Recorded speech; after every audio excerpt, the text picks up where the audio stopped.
మరి విశాఖపట్నంలో కనక మహాలక్ష్మి అమ్మవారు ఒక చెయ్యి తెగిపోయి ఉంటుంది అమ్మవారికి.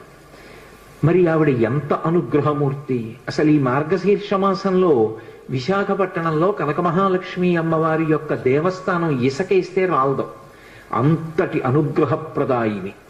ఆ తల్లి పాదముల దగ్గరికి వెళ్ళి నమస్కరించాలి తప్ప ఆవిడ అనుగ్రహించలేనటువంటి విషయం లేదు.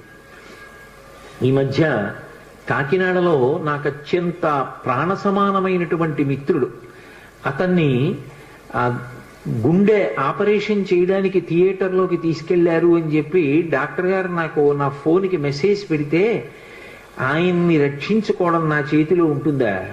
ఆ పరదేవత రక్షించాలి. పసుపు నీళ్లతో కనక మహాలక్ష్మి అమ్మవారికి అభిషేకం చేశా సమయంలో. తిరిగి వచ్చాను, శుభవార్త విన్నాను. ఆ తల్లి గొప్ప అనుగ్రహప్రదాయిని. ఆ తల్లి